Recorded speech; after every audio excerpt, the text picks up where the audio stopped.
बेहद अहम खबर रूस की तरफ से अब इजराइल को लेकर दी गई है बड़ी चेतावनी। और रूस ने ग्रेटर इजराइल का जो विचारधारा है, जो कॉन्सेप्ट है, उसको पूरे मुस्लिम देशों के लिए ही नहीं बल्कि पूरे मिडिल ईस्ट के लिए खतरनाक बताया है। और सीधा सीधा जो है इसे वार्निंग माना जा रहा है इजराइल के लिए, और इसके साथ ही मुस्लिम देशों के लिए एक बड़ी नसीहत की तौर पर देखा जा रहा है कि कैसे ग्रेटर इजराइल का कॉन्सेप्ट पूरे मिडिल ईस्ट को तबाह कर सकता है। देखिए, इस वक्त की सबसे बड़ी खबर, जिस तरह से ईरान ने जंग में अमेरिका और इजराइल को हराया है, उसके बाद पूरे मिडिल ईस्ट में शक्ति के समीकरण बदल गए हैं। और अब जितने मुस्लिम देश हैं, इस्लामिक देश हैं, इनका नया बॉस बनकर उभरा है ईरान, बड़ा भाई बनकर उभर रहा है ईरान। देखिए, हम आपको बताएंगे कैसे इस्लामिक देश जो हैं वो अब इस बात को स्वीकार कर चुके हैं कि मिडिल ईस्ट में अब ईरान सबसे शक्तिशाली देश होगा, और अगर उनकी रक्षा कोई कर सकता है तो वो ईरान कर सकता है, अमेरिका नहीं। देखिए, अजरबैजान में ओआईसी यानी ऑर्गेनाइजेशन ऑफ इस्लामिक कोऑपरेशन की बैठक हो रही है। इसमें 57 मुस्लिम देशों के प्रतिनिधि शामिल हैं। इसमें ईरान ने भी हिस्सा लिया। ईरान के संसद के स्पीकर गलीबाफ साहब अजरबैजान पहुंचे, और वहां पर उन्होंने 57 मुस्लिम देशों के सामने ईरान की बात रखी है, और बड़ी बेबाकी से बात रखी। जो बातें उन्होंने कही और उसे सुनने के बाद, उसे देखने के बाद ये बात साफ हो चुकी है कि मिडिल ईस्ट में अब वही फैसले होंगे जो ईरान को मंजूर होंगे। देखिए, गलीबाफ साहब ने ओआईसी की बैठक में सबसे बड़ी बात ये कही कि लेबनान में सीज फायर होना सबसे जरूरी है। अगर लेबनान में हमले इजराइल के जारी रहेंगे तो किसी तरह की कोई डील अमेरिका के साथ नहीं की जाएगी। साफ साफ ईरान ने इस बात को दोहरा दिया, लेबनान में सीज फायर किसी भी डील की सबसे बड़ी शर्त होगी। इसके अलावा देखिए, उन्होंने जो दूसरी अहम बात कही, इस्लामिक जो देश हैं या जो अरब देश हैं, इनकी सुरक्षा करने का काम ईरान करेगा। ईरान कर सकता है, आपको सुरक्षा दे सकता है। सुरक्षा के लिए किसी तरह से बाहरी देश से सुरक्षा उधार लेने की जरूरत नहीं है। देखिए, ये बेहद अहम बयान है ईरान का। और ईरान का कहने का मतलब ये है कि अरब देशों को अपनी सुरक्षा के लिए डोनाल्ड ट्रंप पर निर्भर रहने की जरूरत नहीं है, अमेरिका पर निर्भर रहने की जरूरत नहीं है, बल्कि ईरान उनकी सुरक्षा के लिए तैयार है। यानी अरब देश किसी तरह की सुरक्षा या डिफेंस सिस्टम अमेरिका से उधार ना लें। अगर वो सुरक्षा चाहते हैं तो ईरान उन्हें सुरक्षा देने के लिए तैयार है, और खास तौर पर हॉर्मूज के आसपास वाले देशों की सुरक्षा की जिम्मेदारी ईरान की होगी। उन्होंने कहा कि लोकल सिक्योरिटी, इस्लामिक देशों को यह बात समझनी होगी कि आपसी सहमति से लोकल सिक्योरिटी जरूरी है, ना कि अमेरिका के द्वारा दी गई सिक्योरिटी। जिस तरह से ईरान ने अपनी मिसाइल से अरब देशों में अमेरिकन बेसिस को निशाना बनाया, उसके बाद चाहे सऊदी हो, चाहे यूएई हो, चाहे कुवैत हो, चाहे कतर हो, ये देश अच्छी तरह से समझ चुके हैं कि उनकी रक्षा कोई कर सकता है तो वो ईरान कर सकता है, डोनाल्ड ट्रंप सुरक्षा नहीं दे सकता। जिस तरह से थार्ड और पेट्रियट की धज्जियां उड़ा दी ईरान ने अपनी फतह मिसाइल से, अपनी खुर्रम शहर मिसाइल से, उसको देखने के बाद पूरा अरब देश, जितने अरब देश हैं, वो ईरान का लोहा मान चुके हैं, ईरान के हौसले देख चुके हैं, ईरान की मिसाइलें देख चुके हैं। यानी वो इस बात को स्वीकार कर चुके हैं कि मिडिल ईस्ट का अब असली बादशाह ईरान है। देखिए, इसके अलावा उन्होंने एक बड़ी बात ये भी कही कि अरब देशों के साथ ईरान कोऑपरेशन चाहता है, इंटरेक्शन चाहता है, और इंटरेक्शन से ही अरब देशों के बीच विकास हो सकता है, शांति हो सकती है, कन्फ्रंटेशन से नहीं। उन्होंने अरब देशों को यह सलाह दी कि आपस में बातचीत करिए, आपस में इंटरेक्शन करिए, इसी से अरब देशों का भला हो सकता है, आपसी भला हो सकता है। आपस में जंग करने से, आपस में एक दूसरे के खिलाफ साजिशें करने से अरब और मुस्लिम देशों का विकास नहीं हो सकता, उनकी सुरक्षा नहीं हो सकती। ये देखिए, ये दूसरी बात उन्होंने इस बैठक में कही।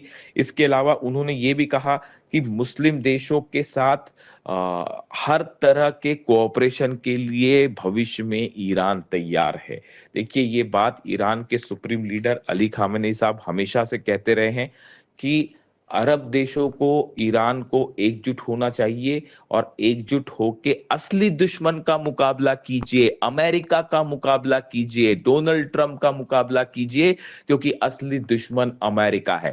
ये बात अली खामेनी साहब 1980 के दशक से कहते आए और आखिरी वक्त तक उन्होंने ये बात कही कि अरब और ईरान सब देशों को एकजुट होना चाहिए और असली दुश्मन को पहचान कर उससे लड़ाई करनी चाहिए। अमेरिका हमेशा अरब और ईरान के बीच फूट डालकर राज करना चाहता है।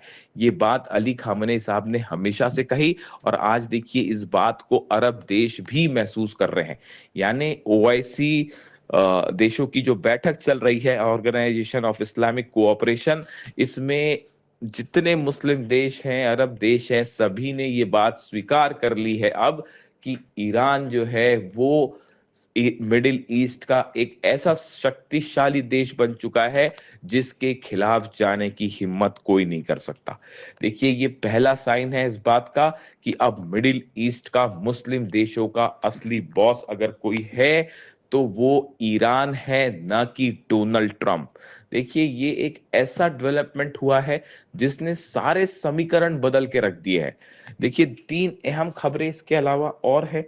सऊदी की तरफ से ईरान को एक बड़ा वादा किया गया है कि अगर अमेरिका की तरफ से जो फंड रिलीज करने की बात कही गई है ईरान के लिए, अगर उसमें किसी भी तरह की कोई बाधा आती है, कोई मुश्किल आती है, तो सऊदी पूरी मदद करेगा उस फंड को रिलीज करने में। देखिए, इसको लेकर मैं अलग से बात करूंगा, ये भी बहुत बड़ा डेवलपमेंट है। इसके अलावा सीरिया के जो नेता हैं अल शरा, उनकी तरफ से ये बात कही गई है कि वो सीरिया सीरिया जो है वो लेबनान में किसी तरह का कोई ऑपरेशन नहीं करेगा और वो हिजबुल्लाह के खिलाफ किसी तरह की कोई कार्रवाई में शामिल नहीं होगा। देखिए, डोनाल्ड ट्रंप के इस तरह से बयान आए थे। डोनाल्ड ट्रंप ये चाहते थे कि सीरिया जो है वो लेबनान में हस्तक्षेप करे और हिजबुल्लाह के खिलाफ कार्रवाई करे, लेकिन ऐसा करने से सीरिया ने भी मना कर दिया है। यानी ये माना जा रहा है कि एक बार फिर सीरिया ने ये बात साफ कर दी है कि वो हिजबुल्लाह के खिलाफ कार्रवाई करके किसी तरह की दुश्मनी ईरान से मोल नहीं लेगा, नहीं लेना चाहता। देखिए, डोनाल्ड ट्रंप की जो पॉलिसी थी, जिस तरह से वो एक षड्यंत्र करना चाहते थे सीरिया और लेबनान को आपस में भिड़ाकर, वो पूरा नहीं हो पाया और यहां भी ईरान की बड़ी जीत हुई है। इसके अलावा देखिए, आप ओमान के साथ ईरान की एक बड़ी बैठक हुई है। जिस तरह से ये विवाद चल रहा है अमेरिका और ईरान के बीच कि हॉर्मूज का एडमिनिस्ट्रेशन आगे कैसे होगा, क्या किसी तरह का सर्विस टैक्स ईरान वसूलेगा हॉर्मूज से, इसको लेकर अमेरिका और ईरान की अलग अलग राय है, खास तौर पर डील के मामले में। ऐसे में एक बड़ी बैठक हुई है ओमान के अधिकारियों की ईरान के साथ, और इस बैठक में ओमान इस बात को लेकर तैयार हो गया है कि ईरान के साथ मिलकर आने वाले वक्त में हॉर्मूज का मैनेजमेंट किया जाएगा, हॉर्मूज पर नियंत्रण रखा जाएगा और हॉर्मूज में जहाजों को गुजरने के नए नियम बनाए जाएंगे। यानी डोनाल्ड ट्रंप की तमाम धमकियां दी गई ओमान को, ओमान की लीडरशिप को, लेकिन ओमान अमेरिका के सामने नहीं झुका और ईरान का के साथ खड़ा हो गया है मजबूती के साथ कि आने वाले समय में कैसे हॉर्मूज पर कंट्रोल रखा जाएगा और नए नियम बनाए जाएंगे। यानी आप देखिए जितने अरब देश हैं वो धीरे धीरे अमेरिका का साथ छोड़ते जा रहे हैं। चाहे सऊदी हो, चाहे यूएई हो, हर देश ये समझ रहा है कि अब नया सूरज मिडिल ईस्ट का ईरान है और उगते सूरज को हर कोई सलाम करता है। यही दुनिया की रीत है जो हजारों सालों से चली आई है। अब देखिए मामला ये है, जितने अरब देश हैं वो ट्रंप की बातों को स्वीकार करने को राजी नहीं है। चाहे वो अब्राहम एकॉर्ड हो, चाहे वो हॉर्मूज का मामला हो, चाहे वो जंग का मामला हो, चाहे वो अमेरिका के प्लेन्स को अपना एयर स्पेस देने का मामला हो, इन सब मामलों में ईरान भारी पड़ता दिखाई दे रहा है। और ये बात साबित कर रही है कि मिडिल ईस्ट का असली किंग अब कोई है तो वो सिर्फ और सिर्फ ईरान है। और मुस्लिम देश इस बात को अब स्वीकार करते दिखाई दे रहे हैं कि मिडिल ईस्ट का नया बॉस, उनका बड़ा भाई अब सिर्फ ईरान है। ये ईरान की जंग के बाद फॉरेन पॉलिसी के लिहाज से, इंटरनेशनल रिलेशंस के लिहाज से अब तक की सबसे बड़ी जीत मानी जा रही है। जो भी अपडेट होगा इससे जुड़ा मैं आप तक पहुंचाऊंगा। कमेंट करके जरूर बताइए आपको वीडियो कैसा लगा।